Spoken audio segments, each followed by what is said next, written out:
말씀을 나누겠습니다. 어린 시절 제가 가장 좋아했던 시간이 있습니다. 그것이 언제일까요? 어린 시절 제일 좋은 날은 설날이었습니다. 설날이 제일 좋잖아요. 그 이유는 설날에는 세뱃돈을 받기 때문입니다. 세뱃돈 받으면 평소에 비싸서 구입하지 못했던 장난감을 구입할 수 있기 때문에 설날이 참 기다려졌던 기억이 납니다. 그때 저희 부모님께 배운 것은 설날 세뱃돈 받으면 우리 부모님들이 뭘 가르치죠? 세뱃돈 받으면 11조하라고 가르치잖아요. 10만 원 받으면 만 원 하고, 12만 원 받아도 2만 원 하고, 11만 원 받아도 2만 원 하고, 17만 원 받아도 2만 원 하고, 이렇게 그렇게 배웠어요. 전에 장난감 사는 것도 좋은데 11조 꼭 해야 된다고 배웠습니다. 그래서 부모님 말씀 따라서 세뱃돈 10만 원 받으면 만 원을 꼭 했어요. 나이를 더 먹으면서 이제 중고등학교 가니까 20만 원도 받더라고요. 너무 좋았어요. 2만 원씩, 나는 믿음이 좋으니까 2만 원 또 했어요. 11조. 또 30만 원 받는 날도 30만 원, 그럼 3만 원 했어요. 3만 원 해도 27만 원 남잖아요. 기분 좋게 했습니다. 어렸을 때 11조 하는 건 어렵지 않았습니다. 생각해보면 어린 시절 돈은 제 인생의 전부가 아니었어요. 그리고 좀 자세히 설명을 드리면, 저에게 돈이란 것은 부모님이 사주지 않는 물건을 살 수 있도록 해주는 도구였어요. 그러니까 돈이 없다고 제가 밥을 굶지는 않았어요. 돈이 없다고 필요한 것, 그러니까 학교 다니는데 책 못 사는 거 아니고 수업료를 못 내는 거 아니죠. 돈이 없다고 굶는 것도 아니었어요. 돈이 없다고 뭐 학교 못 다니는 것도 아니었죠. 학생 때 저에게 돈은 그저 삶에서 필요한 것 이외에 내가 갖고 싶은 것을 얻는 데 필요한 도구였어요. 그런데 이제 제가 독립을 하니까 돈의 위상은 확 달라지잖아요. 이제 아시죠? 이제 제가 제 인생을 책임져야 되는 순간 돈의 위상은 완전히 달라졌습니다. 제가 미국 가서 처음으로 부모님 품을 떠나 살아보니까 이제 돈의 위상은 너무 높아진 거예요. 졸업을 하고 이제 아파트로 이사를 갔는데, 이 미국이라는 나라에서 길거리에 있지 않고 안전한 집이란 곳에서 아무것도 안 하고 숨만 쉬기 위해서는 한 달에 월세를 100만 원 내야, 그러니까 아무것도 안 하고 100만 원 내야 그 집 안에 있을 수 있는 거잖아요, 월세를. 그리고 이제 불을 켜야, 밤 되면 불 켜야 되잖아요. 불 켜려면 전기값을 내야 되잖아요. 그때 전기값도 돈이에요. 그리고 세수를 하려면 물을 써야 되는데 물값도 돈이에요. 그러니까 아파트 들어가기 전에 그 물회사, 전기회사랑 다 연락해서 계약을 해야 돼요. 그리고 인터넷, TV 봐야 되잖아요. TV도 공짜가 없죠. TV도 TV 업체랑 연결해야 되고, 인터넷 써야 되죠. 인터넷 연결해야 되고, 요리하려면 가스 업체 불러야 되는데 가스도 연결을 해야 되고. 그러니까 이 처음 독립해서 살아보니까 집에서 하는 모든 거 있잖아요. 옛날 집에서, 부모님 집에서 샤워할 때는 제가 막 뜨거운 물로 30분씩 샤워했거든요. 아버지가 그러면 야 20분만 샤워해라 막 아버지가 뭐라 그러셨어요. 그리고 겨울에 추우니까 막 진짜 따뜻하게 하고 자면 아버지가 조금 좀 온도 내리고 자라 막 이랬는데, 저는 그때는 그게 당연했어요. 그 제 돈이랑 직결되는 문제가 아니었으니까. 근데 이제 독립을 하니까 샤워를 하면, 뜨거운 물로 샤워를 하는 거는, 샤워를 하는 물값은 이제 저랑 제 돈 쓰는 거랑 직결되는 문제인 거잖아요. 그리고 전기도 사용하는 만큼, 그래서 처음에 미국 아파트 이사 가면 60와트짜리 전기 많이 먹는 옛날 백열등이 있어요. 그거를 다 바꿨어요. LED 전구로 다 마트 가서 사와갖고 3와트짜리 LED 전구로 다 바꿔갖고 꼈어요. 전기가 바뀌려고. 자, 그게 사용하는 만큼 뭐든지 돈이었습니다. 돈은 없으면 안 되는 삶의 필수품이죠.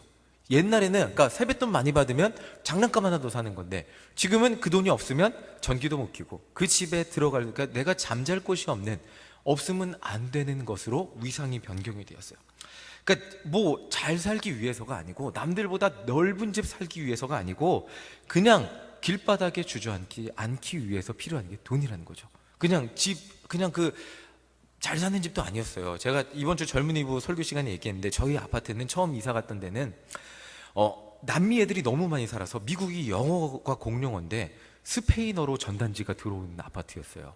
그러니까 영어 지원 전단지가 안 들어오고 스페인어가 들어오고, 저희 집은 베드버그가 있었어요. 이 빈대라 그러죠. 빈대 잡다 초가삼간 태운다 그러는데, 자고 일어났는데 팔을 빈대가 이렇게 쭉 물어요.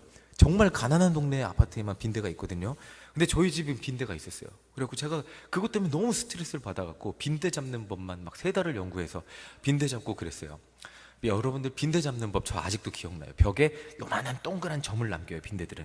그래서 걔네를 여기 추적해서 약을 뿌려놓으면 걔네 이렇게 들춰내면 빈대가 4-5마리 이렇게 모여있어요. 그렇게 빈대를 잡고 살았어요. 그런 아파트에 살았는데도 그렇게 살려도 돈이 필요하다는 걸 깨달았어요. 이게 잘 살려는 게 아니죠. 그냥 그렇게. 그래서 어느 날 제가 진지하게 저희 아내한테, 여보, 우리 돈을 아껴보자. 여보, 경영학과, 저희 아내 경영학과 나왔거든요. 경영학과 나왔으니까 집 좀 잘 경영해봐. 이래 농담이 아니고 진심으로 경영해보자 이랬더니 저희 아내가 경영할 돈이 있어야 경영을 하지 이러는 거예요. 그러니까 항상 당연한 것이 미국이라는 나라에 최소한의 지출이 있어요. 최소한의 지출이 이만큼이 있는데 저희는 항상 버는 돈이 수입이 지출보다 항상 높았어요. 그러니까 이 최소한으로 살려면 이만큼의 지출이 필요한데 저희는 항상 수입은 그거보다 적었으니까. 그러니까 저희는 항상 기적적으로 어디서 돈이 들어오지 않으면 적자가 나는 구조로 살았어요. 그러니까 아내는 갓난아기를 키우니까 일을 할 수가 없잖아요. 그래서 제가 처음에 아이스크림집 일해서 막판에는 매니저가 돼서 돈이 좀 벌렸는데 처음에는 시간도 많이 안 주거든요. 그러니까 돈도 많이 못 벌고 최소한 필요한 지출도 마치지 못하니까, 그러니까 저희가 적자 나지 않기 위해서는 어느 날 저한테 기타 배우시던 분이 있어요. 공짜로 배우려고 왔는데 아이고 전도사님 고생하시네요. 그리고 100불, 10만 원, 한 12만 원이지 한국 돈으로. 그걸 줘요. 그리고 갑자기 장모님이 띠리링 전화가 오세요. 힘들지, 맛있는 거 사 먹어. 10만 원이 통장에 들어와요. 그리고 제 친구, 저 아직도 못 잊어요. 걔도 개척교회 했는데 지금도 제일 친해요. 그러니까 미국에서 힘들지 하고 매달 5만 원씩 1년 동안 보내줬어요. 개척교회 하던 친구가. 저 불쌍하다고. 개척교회 하는 놈이 저 불쌍하다고 5만 원을 보내줬어요. 그렇게 해야 저희들이 적자가 안 났어요.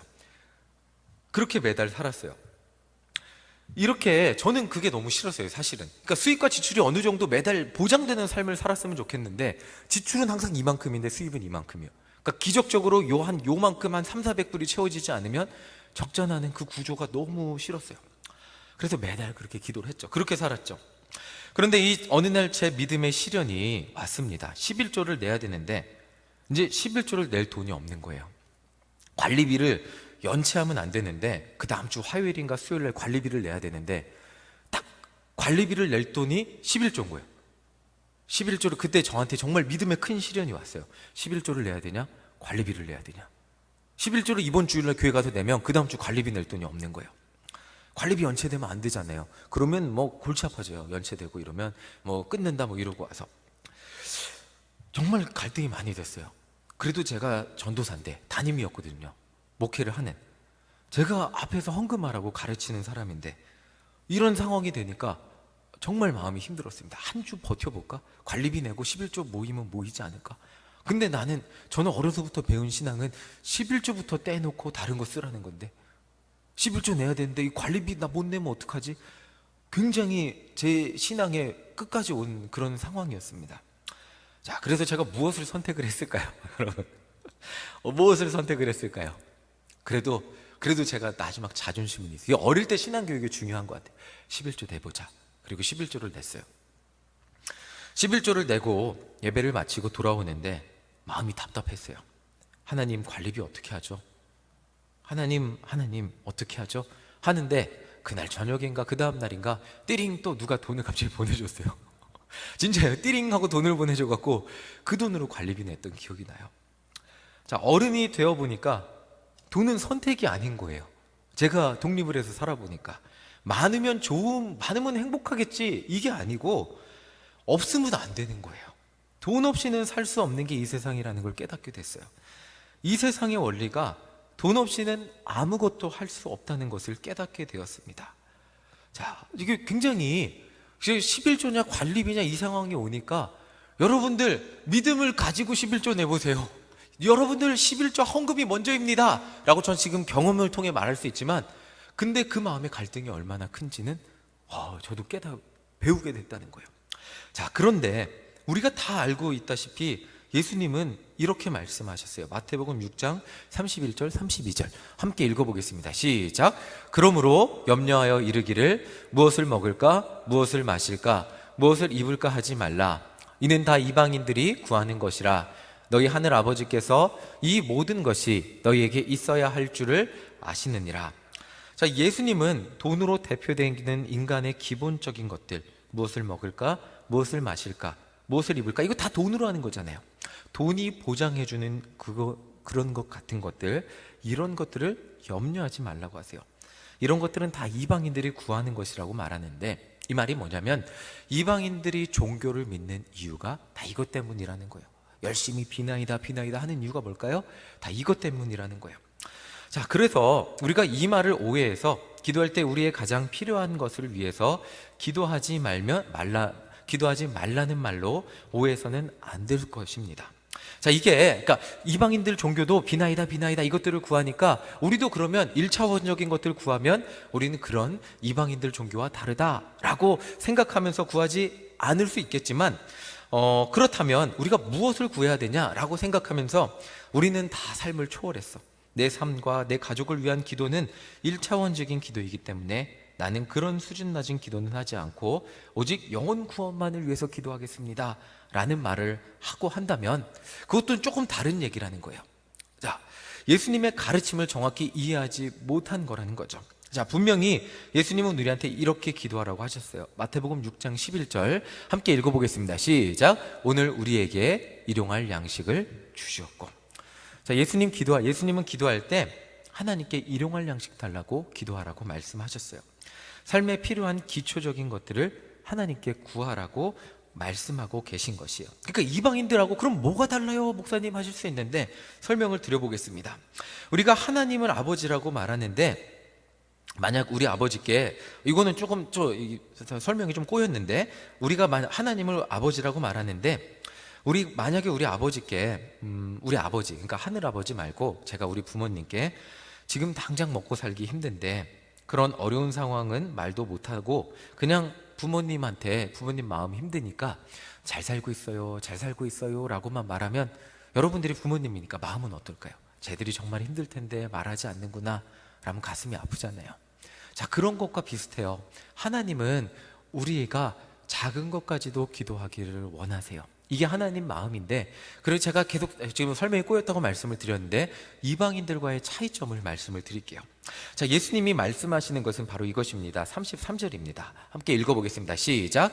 그런즉 너희는 먼저 그의 나라와 그의 의를 구하라. 그리하면 이 모든 것을 너희에게 더하시리라. 예수님은 우리에게 하나님의 나라와 하나님의 의를 구하라고 말씀하세요. 이 말이 무엇인지 생각을 해볼게요. 하나님의 나라와 하나님의 의라고 하니까 굉장히 부담되시는 게 사실이에요. 뭐냐면 먹고 사는 거 다 내려놓고 하나님만 위해서 사는 것, 그러면 하나님 다 책임져 줄게. 자, 이렇게 생각하기 쉽습니다. 자, 먼저 하나님의 나라가 무엇인지 살펴보겠습니다. 우리가 흔히 생각할 때 하나님의 나라는 그저 교회, 하나님을 믿는 백성들 정도로 생각하기 쉬운데 출애굽기 15장 5절을 먼저 읽어보겠습니다. 시작. 세계가 다 내게 속하였나니 너희가 내 말을 잘 듣고 내 언약을 지키면 너희는 모든 민족 중에서 내 소유가 되겠고. 하나님께서 모세에게 분명히 하셨던 말씀이 있어요. 그게 뭐냐면, 자, 하나님의 백성만 하나님의 나라가 아니라는 거예요. 하나님을 잘 믿는 사람 여러분들만 하나님의 나라가 아니라는 거예요. 세계가 모두 다 하나님의 나라라는 거예요. 자, 이 세상 누가 만드셨어요? 이 세상 누가 만드셨죠? 하나님이죠. 자, 이게 되게 중요해요. 구약에서 이스라엘 백성들이 선포하는 게 있어요. 이 자부심이 있어요. 뭐예요? 세상은 하나님이 만드셨다. 그리고 그 사람들이 자부심이 있어요. 그 사람들 조그마잖아요. 근데 세상 어떤 사람들에게도 쫄지 않는 자부심이 있어요. 그게 뭐죠? 우리는 세상을 만드신 하나님의 백성이다. 이거예요. 자, 이게 되게 이 신앙 고백을 가지고 시작하는 게 창세기거든요. 이 신앙 선포를 가지고 시작하는 게 창세기인데 지금 하나님이 모세에게 분명히 하시는 게 있어요. 세상은 하나님의 손안에 있다는 거예요. 그런데 인간들의 죄 때문에 인간들이 하나님의 나라에 살면서 반항하고 죄를 지으며 살고 있는 거예요. 그렇다면 하나님의 나라를 구하는 것이 뭐냐면 세상을 만드신 하나님의 다스림 속에 우리의 인생을 맡기는 거예요. 자, 이 말이 조금 어렵게 느껴질 수 있는데 제가 조금 더 설명을 드리면 저는 미국 가기 전에 하나님을 믿는다고 생각했어요. 하나님을 믿어요. 여러분도 하나님 믿으시죠? 믿죠? 근데 미국 가서 돈이 없어 보니까 사실은 돈을 믿었던 거예요. 당장 통장에 돈이 없으면 불안했어요. 내일 뭐 내야 되고 그 다음날 뭐 내야 되고 그 다음에 뭐 해야 되는데 돈이 없으면 불안했어요. 어떻게 하지 하면서 돈이 채워질 때까지 불안해했습니다. 아까 설교 서두에 말씀드렸는데 11조를 내야 되는데 11조 내고 나면 며칠 후에 관리비를 낼 돈이 통장에 없었어요. 불안한 거죠. 만약에 주일 저녁에 하나님께서 누군가 띠리링 전화해서 돈을 줄 걸 알았다면 11조 내는 게 어려웠을까요? 쉬웠을까요? 쉬웠어요. 근데 그걸 모르니까 어려웠던 거예요. 그러니까 하나님을 믿는다는 것은, 하나님의 통치 속에서 산다는 것은, 당장 지금 내 통장에 돈이 없어도 하나님 뜻대로 11조를 우선해서 산다면 하나님이 그 다음에 관리비 낼 것을 채워주신다는 것을 믿음으로 고백하고 11조를 의심하지 않고 내는 삶이 하나님의 통치 속에 사는 삶이라는 거예요. 이게, 저는 그게 되지 않으니까 불안하고 통장에 있는 잔고만 보면서 불안해서 덜덜덜덜 떨면서 걱정했던 삶이었다는 거예요. 자, 하나님의 뜻대로 산다면 하나님이 우리에게 내일에 일용할 양식을 주실 것을 믿으며 살아가게 된다는 것을 의미하는 것이 하나님 통치 속에 산다는 거예요. 그러니까 하나님이 만나와 메추라기를 언제 주셨어요? 하루를 딱 일주일치를 한 번에 주셨어요? 넉넉하게 쌓아놓고 걱정하지 말고 일주일치 흐뭇하게 보면서 살아라, 걱정하지 말아라, 이렇게 주셨나요? 아니죠. 언제 주셨어요? 만나와 메추라기? 그날 먹을 거 그날에 주셨잖아요. 이게 핵심이라는 거예요. 내가 지금 당장 오늘 이 돈을 써서 통장에 돈이 없어도 내일 살 돈은 내일 하나님께서 주신다는 하나님의 통치와 다스림 속에서 사는 것을 하나님은 미국에서 저한테 가르치셨던 거예요. 미국 시민이 된다는 것은 미국에서 보호를 해준다는 것을 의미해요. 미국 시민권 제가 몇 번 말씀드렸는데, 미국 시민권 받으러 가면, 그때는 오바마가 대통령이었는데 오바마 대통령이 비디오로 보여줘요. 미국은 당신을 보호할 겁니다 라고 이렇게 손가락을 이렇게 해요. 그게 미국 시민이거든요. 한국 시민이 된다는 것은 한국이 보호해 준다는 것. 백신 맞죠? 그냥 주잖아요. 한국 시민이니까, 백성이니까. 마찬가지입니다. 하나님의 나라의 백성으로 산다는 것은 지금 오늘 내 통장에 돈이 없어도, 그러니까 이 돈이란 게 내일 살아갈 돈이 없어, 오늘 쓰면 내일 살아갈 돈이 없어도 내일 당장, 그러면 하나님 오늘 쓰면 내일 살 거 없으면 어떡해요? 내일 채워진다는 보장이 없어도, 현실적으로 내 눈에 아무것도 보이지 않는다 할지라도 하나님이 내일은 내일 것을 채워주신다는 그것을 믿으며 살아가는 인생이 하나님의 통치 속에 사는 인생이라는 거예요. 그러니까 눈에 보이는 현실보다 나의 인생을 책임져 주시는 하나님을 믿고 사는 삶이 하나님의 나라의 백성이라는 거죠. 근데 저는 그것보다 눈에 보이는 통장 잔고를 믿으며 살았어요. 그래야 안심이 됐거든요. 자, 그렇다면 이제 두 번째로 그의 의의는 무엇일까요? 말 그대로 하나님의 의의는 두 가지가 있어요. 부모님이 의로운 부모님이라고 할 때 한번 두 가지를 떠올려 보겠습니다. 첫 번째는 자식을 끝까지 사랑하는 사랑이에요. 부모님의 사랑. 의로운 부모잖아요. 맞죠? 근데 두 번째는 그 부모님의 의의는 뭐냐면 자녀를 바른 자녀로 키워야 되는 책임입니다. 맞죠? 두 가지가 공존을 해요. 그러니까 하나님이 우리를 만드셨어요. 그러면 우리를 끝까지 사랑하십니다. 그런데 또 반대로 한 가지가 있어요. 뭐냐면 하나님은 의로우신 분이에요.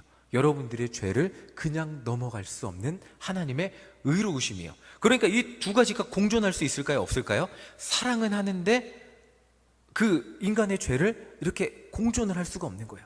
물과 기름처럼 공존할 수가 없는데 그거를 누가 합쳤어요?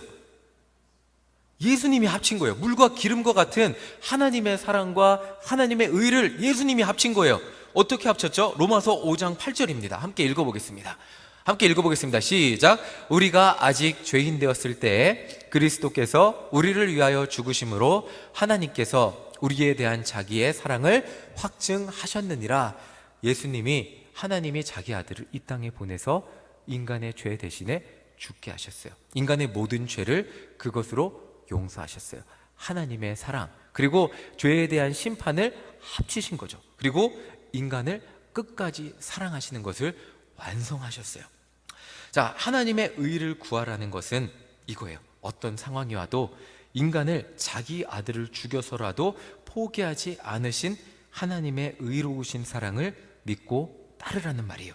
33절 함께 읽어보겠습니다. 함께 읽겠습니다. 시작. 그런즉 너희는 먼저 그의 나라와 그의 의를 구하라. 그리하면 이 모든 것을 너희에게 더하시리라. 자, 끝까지 우리 인생을 책임지시는 하나님을 믿고 따르면 하나님이 우리 삶에 필요한 것을 공급해 주시는 것을 경험하며 살게 될 것이라는 것이 오늘의 말씀이요. 다 알고 계신 말씀이잖아요. 그래서 예수님은 이렇게 말씀하세요. 마태복음 6장 19절 21절입니다. 함께 읽어보겠습니다. 시작. 너희를 위하여 보물을 땅에 쌓아두지 말라. 거기는 좀과 동록이 해하며 도둑이 구멍을 뚫고 도둑질 하느니라. 20절 보여주세요. 죄송합니다. 19절까지만 읽을게요. 죄송합니다. 예수님은 너희를 위하여 보물을 땅에 쌓아두지 말라고 하셨어요. 이 말은 돈을 모으지 말라, 저축하지 말라, 이런 말이 아닌 것을 다들 아실 겁니다. 이 말은 돈이 여러분들 인생을 책임져 줄 것으로 생각하고 그것을 믿고 살지 말라는 말씀입니다. 제가 이제 미국에서 처음 차 살 때 사고 난 차를 샀어요. 그러니까 너무 스트레스를 많이 받았어요. 차 고칠 때 매달 얼마씩 들어가더라고요. 중고차를 사면 매달 고쳐야 되잖아요. 그래서 두 번째 차를 살 때는 보험을 들었어요. 1,000불짜리 보험, 그러니까 100만 원짜리 보험을 들어서 이것저것 조항 따져보고 샀어요. 근데 진짜로 억울한 게 뭐냐면 차가 고장이 나잖아요. 그러면 진짜로 보험 조항에서 삭삭삭 빠져나가는 것만 고쳐야 되는 거예요. 그래서 보험 증서를 가져갔어요. 이거 고쳐주세요. 그러면 고쳐서 영수증하면 이거는 보장이 안 돼 있는데요. 너무 화가 나는 거예요. 100만 원이나 줬는데 또 이걸 고쳐주세요. 그러면 삭삭. 제 입장에서는 그 보험이 차 살 때, 두 번째 차 살 때 다 해줄 줄 알았어요. 이것도 해주고, 그 차 파는 중고차 파는 아저씨가 그 보험주 세일즈 했거든요. 그러면 이것도 되고 이게 이 혼다 오디세이라는 차인데, 혼다 오디세이는 이가 잘 고장나니까 이것도 되고 저것도 되고 걱정하지 말라고. 이 보험만 들면 앞으로 수리비 3년은 걱정 없을 거라고. 진짜로 그런 줄 알았거든요. 그래서 고쳐갖고 보험 물어보니까 죄송합니다 고객님, 이거는 보장이 안 돼요. 죄송합니다 고장. 너무 속상한 거예요. 그리고 그 차 이제 한국 오려고 보니까 할부가 7,000불 나니까 700만 원 남았는데 차 잔존 가치는 500만 원이에요. 그래서 200만 원 현찰로 갚고 한국 도로 결국엔 그렇게 돌아오게 됐어요. 자, 재물이 보험이 이 땅에서 우리를 책임져 줄 것 같지만 다 책임 안 져주는 경우가 있잖아요. 재물이 우리 인생을 책임져 주는 거, 다 보장해 주는 것 같이 이 돈 통장에 내 이 돈을 쌓아 놓으면 내 인생 아무 문제 없어. 보험을 이만큼 들어놓으면 내 인생 아무 문제 없어. 물론 보험 때문에 잘 된 분도 있습니다. 부럽습니다. 네, 저는 좋은 경험을 못했어요. 자동차 보험이지만 뭐 이런 것들, 결국 돈의 기능은 이거라는 거예요. 31절 함께 읽어보겠습니다. 함께 읽겠습니다. 시작. 그러므로 염려하여 이르기를 무엇을 먹을까, 무엇을 마실까, 무엇을 입을까 하지 말라. 자, 돈의 기능은 결국 이거라는 거예요. 여러분들을 안심시키는 것 같지만, 우리를 마음 편하게 하는 것 같지만, 결국 이 땅에서 사는 우리를 염려하게 만드는 도구가 돈이라는 거죠. 유한한 돈은 사용하면 없어지기 때문에 내일 새롭게 채우기 위해서 염려할 수밖에 없습니다. 그러니까 저희 아이스크림집 사장이 저보다 훨씬 돈이 많았어요. 근데 염려하더라고요. 가게는 매달 적자 나면 어떡하지? 근데 차 2대를 타는데 렉서스하고 렉서스 2대 타고 자기 집, 자가집, 타운하우스라고 큰 집 있고 이런데도 돈이 많은데도, 둘이 벌어서 한 달에 1,000만 원 이상 버는데도 염려하더라고요. 돈이 많은데도, 저보다 훨씬 많은데도 염려하더라고요. 그러면서 항상 정훈 씨 가게 좀 잘 되게 기도해 주세요. 맨날 그 얘기를 했어요. 돈 그러면서. 돈은 사용하면 없어지기 때문에, 그리고 그만큼의 가치를, 내 급을 누리면서 살아야 되기 때문에 그 돈이 사라지면 내일 그만한 급을 누리며 더 많은 돈이 필요하기 때문에 염려할 수밖에 없습니다. 그런데 하나님의 사랑은 정반대라는 거죠. 사용해도 하나님의 사랑이 마를까요? 받아도 하나님의 사랑이 마를까요? 마르지 않는다는 거죠. 그렇기 때문에 예수님은 이렇게 말씀하셨어요. 자, 34절 읽어보겠습니다. 시작. 그러므로 내일 일을 위하여 염려하지 말라. 내일 일은 내일이 염려할 것이요 한날의 괴로움은 그날로 족하니라. 내일 일을 염려하지 말라고 하셨습니다. 오늘도 하나님이 책임지셨듯이 내일도 하나님이 책임지실 것이기 때문입니다. 자, 이제 말씀을 정리하겠습니다. 얼마 전 한 유튜브 채널에서 한국 사회의 탈종교화 현상이라는 영상을 봤습니다. 과거의 세대는, 여러분들의 부모님 세대는 불교를 믿냐, 유교를 믿냐, 뭐 점집을 가냐, 어떤 종교를 믿느냐의 시대였대요. 예전에는. 그래서 그 중에 한 종교를 믿는 게 우리 부모님들의 세대였는데, 지금의 20대는 종교에 대한 관심이 전혀 없다는 거예요. 유교도 관심이 없고 제사도 관심이 없고 불교도 관심이 없고 그냥 남의 일이라는 거예요. 지금의 20대들은. 그 이유가 종교가 내 삶과 전혀 관련이 없게 느껴지기 때문이라고 대답을 했다고 합니다. 저희 아버지는 40대 초반에 당뇨에 걸리셨어요. 어느 날 갑자기 살이 쭉쭉쭉쭉 빠지셨어요. 80kg까지 나가셨는데 갑자기 살이 급격하게 60kg, 50 몇 킬로까지 떨어지는 거예요. 저는 그때 저희 아버지 돌아가시는 줄 알았어요. 갑자기 살이 빠져갖고.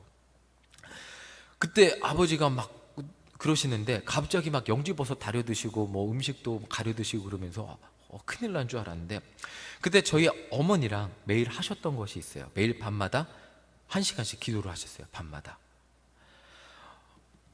저는 저희 집이 어려울 때마다 부모님이 간절히 기도하시는 모습을 봤어요. 교회 가서 기도하시던, 집에서 기도하시건, 저희 집이 막 비 때문에 큰일이 났을 때도 저희 부모님이랑 아버지랑 손잡고 살려달라고 기도하는 모습을 봤어요. 정말 어떻게 하지 해결책이 보이지 않는 그런 일들이 저희 살면서 저도 자녀니까 봤거든요. 그때마다 간절히 기도하시는 부모님의 모습을 보면서 자랐어요. 최소한 저희 부모님께 하나님을 믿는 것은 인생의 어려움을 극복하는 데 있어서 중요한 요소 중 하나였습니다. 아니, 가장 중요한 요소라고 말씀드릴 수 있겠죠. 그런데 제가 젊은이들을 가르치면서 가장 고민하고 기도하면서 준비하는 것이 있다면, 이 젊은이들에게는 예배라는 것이 습관이고 좋은 습관, 그리고 인생에 다니면 좋은 것, 이것 이상의 어떤 삶의 필수적인 것, 없으면 안 되는 것, 예배 나오지 않으면 큰일 나는 것, 이것은 아니라는 사실을 너무나 많이 느끼게 된다는 거예요. 내가 공부냐 예수님이냐, 이 기로에서 물론 공부 당연히 열심히 해야죠. 열심히 하면서도 예수님을 붙잡아야 산다는 그 간절함, 취업이냐 예수님이냐, 결혼이냐 예수님이냐, 이런 문제들 선택 속에서 내가 이 상황 속에서 새로운 삶의 무대 앞에서 예수님을 붙잡지 않으면 나는 큰일 난다는 이 절박함과 간절함, 이 간절함이 젊은이들에게 사실 많이 없던 것을 보게 되거든요. 그러니까 이런 선택과 변화 속에서 제가 젊은이들이랑 웃으면서 얘기합니다. 4번의 시험이 있다고. 근데 어떤 형제는 지금 3번 잘 통과했는데 1번 남았다고. 자, 대입입니다. 수능 볼 때. 그리고 2번째 뭐죠? 취업할 때. 그리고 세 번째 이성 친구 사귈 때. 4번째 결혼할 때. 이것까지 다 통과하면 그때도 교회 열심히 다니면 집사, 권사, 장로까지 될 수 있다고. 자, 해보자고. 그 시험 다 통과해야 된다고 막 제가 웃으면서 얘기하는데 3번 통과한 형제도 있다고. 내년에 집사 받자고 막 제가 웃으면서 막 빨리 결혼해서 막 그렇게 웃으면서 얘기하는데, 그래요. 이런 인생의 변화 속에서 굉장히 이게 수능 보면서 한번 대학교 가면서 떨어집니다. 그리고 부모님 품을 떠나서 독립하면서 또 교회를 꼭 나와야 되나? 부모님이랑 안 사니까 이게 갈등이 되는 거예요. 이 젊은이들 마음속에 예수님 없으면 안 된다는 절박함이 없으면 그 삶에 정말 예수님 붙들려고 노력하지 않는다는 것을 깨닫게 된다는 거예요. 자, 오늘 예수님이 말씀해 주시는 것은 바로 이거예요. 돈이 다 책임져 줄 것 같지, 너의 인생에. 세상의 것들, 우리 어떤 공부하는 학생들에겐 점수예요. 그리고 취업하는 학생들에겐 스펙이에요. 그리고 결혼하는 사람들에게는 내가 결혼하는 조건이고 배우자의 조건이에요. 이런 것들이 내 인생을 다 책임져 줄 것 같고, 이것들이 완벽하게 채워지는 젊은이들이 아무도 없어요. 점수가 수능 만점 받는 젊은이들이 얼마나 되겠어요. 그리고 회사를 삼성 들어갈 만큼 완벽하게 하는 젊은이들 얼마나. 그러니까 부족한 것들을 바라보며 염려하게 만드는 것들이 인생인데, 하나님은 이 염려에서 벗어날 수 있게 해주시는 그분이 하나님. 왜? 세상의 것들이 책임져 줄 수 없는, 세상의 것들이 책임져 주는 것 같이 보이는 그것들이 없어도 하나님이 우리의 인생을 책임져 주시기 때문에 염려에서 벗어날 수 있게 해주신다는 것입니다. 자, 이것만 믿어진다면 신앙생활이 즐거울 수밖에 없죠. 내일이 기대가 될 수밖에 없죠. 제 통장에 내일 많이 없어도 돈에 집착하지 않고 하나님이 원하시는 것을 하면서 살 수 있게 되는 것입니다. 내가 재물을 써도 제가 어렸을 때 어려운 사람 돕는 게 힘든 일이 아니었어요. 제가 가서 제가 10,000원이 있으면 막 불쌍하잖아요. 10,000원 줘요. 그럼 엄마가 잘했다고 칭찬해요. 엄마 뭐라 그럴까요? 10,000원 주면? 칭찬하면서 머리 쓰다주면서 엄마 뭐라 그래요? 잘했다. 엄마가 또 10,000원 줄게. 그게 엄마 아니에요? 네, 그러잖아요. 막 제가 좋은데 썼어요, 돈을. 근데 제가 어른이 되고 내가 돈 벌고 독립하고 내 돈으로 내 힘으로 살아야 된다고 생각하니까 내 뒤에서 내 인생을 책임져 주시는 하나님의 존재를 인식하지 못하니까 내가 오늘 10,000원 쓰면 돈이 없다고 느끼는 거예요. 내가 오늘 내 돈 쓰면 누가 내 돈 줘? 아무도 없잖아요. 내가 하나님 앞에 헌금하면 그 돈 헌금하면 내 인생 어떻게 살아? 이 느낌밖에 들지 않아요. 허전함이 느껴지고 책임져지지 않을 것 같은 느낌이 드는 거예요. 그런데 하나님이 나를 채워주신다는 것을 믿으면 내 삶이 즐거워질 수밖에 없죠. 제가 너무 행복했거든요. 제가 10,000원짜리 그 불쌍한 사람 줬을 때 제 마음이 너무 뿌듯했어요. 나는 10,000원을 줄 수 있는 사람이구나. 근데 어른이 되니까 왜 그 10,000원을 못 줘요? 그 10,000원이 없으면 내 인생 뭔가 책임져지지 않는 것 같은 느낌 때문에. 근데 그렇게 필요한 곳에 쓰면 하나님이 주실 것이라는 믿음이 있다면 구인은 부족하게 된다. 설령 적자난다 그래도 쓸 수 있다는 거죠. 내가 재물을 사용해도 하나님이 또 채워주실 것을 믿기 때문에 모아놓고 그 모아놓은 돈 저거 보면서 야, 나 이제 지금부터 돈 안 벌어도 10년은 버튼히 살 수 있겠네. 이렇게 하지 않아도 하나님이 인생을 책임져 주시는 것이 믿어지기 때문에 남의 말이 아니고 그것이 TV에 나오는 남의 말이 아니고 내 간증이 되기 때문에 인생이 즐거워진다는 거죠. 그렇게 염려하고 재물을 위해 살 때는 아무리 벌고 모아도 부족하기만 하더니 하나님 위해 사니까 그냥 그렇게 매달 채워지는 은혜를 누리고 사라지는 그런 인생이 된다는 거예요. 자, 이것이 예수님이 여러분들을 초대하시는 그의 나라와 그의 의를 구하는 삶입니다. 너무 멋지지 않습니까? 전도를 위해서 내 것을 사용하는 것, 다른 사람을 위해서 내 것을 사용하고 정말 하나님을 위해서 내 것들 다 마음껏 사용해도 하나님이 내 삶을 더 복되게 채워주는 것. 내가 아끼고 막 노력하고 막 그렇게 하지 않아도 정말 하나님 뜻 위에 내 것을 사용했는데 신기하게 내 삶이 채워지는 것. 그 삶이 너무 멋진 삶이라는 생각을 해보게 됩니다. 우리 일신교회 모든 성도님들 그런 복이 있으시기를 간절히 소망합니다. 주고 또 줬는데 이상하게 계속 채워지네요. 목사님 쓸 때는 계속 썼는데 이상하게 계속 채워지네요. 이런 간증이 넘쳐나는 우리 모두가 되시기를 간절히 소망합니다. 돈의 주인은 하나님이시고 세상의 주인은 하나님이십니다. 그런데 우리는 세상은 계속 착각하게 만듭니다. 세상의 주인은 돈이고 이 세상의 행복의 주인은 돈이라고 착각하게 만들고 살아가게 있습니다. 우리 젊은이들이 마음이 많이 헷갈리고 있어요. 그리고 우리도 때때로 이것 때문에 헷갈리며 넘어지고 있습니다. 그런데 절대로 그렇지 않음을 믿음으로 고백하며 승리하며 살아가시는 우리 모두가 되시기를 간절히 소망합니다. 아멘. 돈을 다스리시며 돈으로 이 세상 가운데 하나님의 뜻을 전파하는 우리 모두가 되시기를 간절히 소망합니다. 아멘. 아멘. 우리 이 시간 함께 찬양하겠습니다. 오 신실하신 주 함께 찬양하겠습니다.